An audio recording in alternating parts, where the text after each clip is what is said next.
আলহামদুলিল্লাহ, আল্লাহর রহমতে আরো একটি সুন্দর সকাল পেলাম। এখন দিনের শুরু হোক নবীজি সাল্লাল্লাহু আলাইহি ওয়াসাল্লামের শেখানো পথ দিয়ে। আয়েশা, এসো আপনি। ফজরের পর এখন নবীজির সুন্নাহ পালনের সময়। চলো মিসওয়াক করা যাক। রাসূলুল্লাহ সাল্লাল্লাহু আলাইহি ওয়াসাল্লাম মেসওয়াককে খুবই পছন্দ করতেন। এটি আমাদের মুখ পরিষ্কার রাখে এবং আল্লাহর সন্তুষ্টি এনে দেয়। আমাদের সকলের নিয়মিত নবীজির এই সুন্নাহ পালন করা উচিত। পরিষ্কার পরিচ্ছন্নতা ঈমানের অঙ্গ। আমাদের প্রিয় নবী হযরত মুহাম্মদ সাল্লাল্লাহু আলাইহি ওয়াসাল্লাম সব সময় এর প্রতি গুরুত্ব দিতেন। মাশাআল্লাহ রাইয়ান, সুন্নাহ মেনে চলতে পারলেই জীবন সহজ। মনে রাখবে, আমাদের নবীজি সাল্লাল্লাহু আলাইহি ওয়াসাল্লাম ছিলেন সর্বকালের সেরা আদর্শ এবং আমাদের অতি উত্তম পথ প্রদর্শক। চলো এবার নবীজির প্রিয় খাবার দিয়ে নাস্তা করা যাক। এই খাবারগুলো স্বাস্থ্যকর এবং খুব বরকতপূর্ণ। বিসমিল্লাহির রহমানির রহিম। খেজুর নবীজির খুব প্রিয় ছিল। এটি খেলে শরীরে শক্তি আসে। ঠিক বলেছ বাপ। আর মধু আমাদের নবীজি সাল্লাল্লাহু আলাইহি ওয়াসাল্লামের প্রিয় ঔষধও ছিল। প্রতিটি সুন্নাহর পিছনেই জ্ঞান ও উপকারিতা রয়েছে। সুবহানাল্লাহ, ইসলাম ধর্ম কতই না বরকতময়। চলে এসেছো সাজিদ ভাই, চলো নাস্তা করবে। ওয়াও, আলাইকুম আসসালাম। খুব খিদে পেয়েছে, তাই তাড়াহুড়ো করছি। দাঁড়াও সাজিদ, এটা তো সুন্নাহ নয়। আমাদের নবীজি বাম হাত দিয়ে খেতে নিষেধ করেছেন। শয়তান বাম হাত দিয়ে খায়। ওহ, সরি রাইয়ান, আমার খেয়াল ছিল না। ধন্যবাদ মনে করিয়ে দেওয়ার জন্য। রাইয়ান ঠিক বলেছে সাজিদ। খাওয়ার আদব বা সুন্নাহ মানলে আল্লাহ খুশি হন এবং সেই খাবার আমাদের জন্য বরকতপূর্ণ হয়।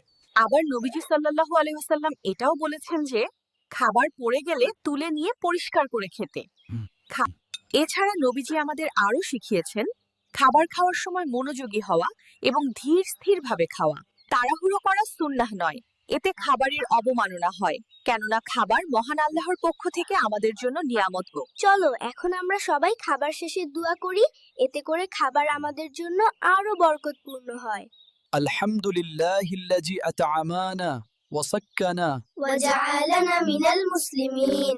রাইয়ান, নাস্তা তো হলো। এছাড়া নবীজি সাল্লাল্লাহু আলাইহি ওয়াসাল্লাম আর কি কি করতেন? নবীজি সাল্লাল্লাহু আলাইহি ওয়াসাল্লাম বিনয়ের সাথে হাঁটতেন এবং সব সময় পরিষ্কার কাপড় পরিধান করতেন। এছাড়া রাসূলুল্লাহ সাল্লাল্লাহু আলাইহি ওয়াসাল্লাম সব সময় সুগন্ধি আতর ব্যবহার করতে পছন্দ করতেন। এটি মনকে সতেজ করে এবং অন্যকে আনন্দ দেয়। শুধু বাইরের সুগন্ধি নয়, নবীজি সাল্লাল্লাহু আলাইহি ওয়াসাল্লামের মুখের কথাও ছিল মধুর। তিনি কাউকে কষ্ট দিতেন না। সুন্নাহ শুধু ইবাদতেই নয়, আমাদের ব্যবহার, কথা এবং ভালোবাসার মধ্যেও লুকিয়ে আছে। সুন্নাহ মানে শুধু নিয়ম মানা নয়, সুন্নাহ হলো জীবনযাপনের সর্বোত্তম পদ্ধতি। প্রতিটি সুন্নাহ একটি সওয়াবের সুযোগ। চলো আমরা খেলা শুরু করার আগে সালাম বিনিময় করি। এটিও তো নবীজির একটি প্রিয় সুন্নাহ। হ্যাঁ, সালাম শান্তি নিয়ে আসে।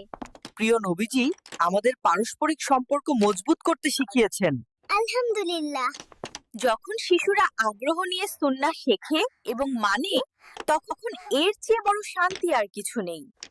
নবীজির সুন্নাহ শেখার এই আগ্রহের জন্য আল্লাহর কাছে শুকরিয়া জানায়। রাইয়ান, সাজিদ আর ছোট্ট আরিশামুনি, মনে রাখবে, হযরত মুহাম্মদ সাল্লাল্লাহু আলাইহি সাল্লামের দেখানো পথই আমাদের জন্য সবচেয়ে সহজ ও সফল পথ। সব সময় এর উপর অটল থাকবে। মহান আল্লাহ তোমাদের সহায় হোক।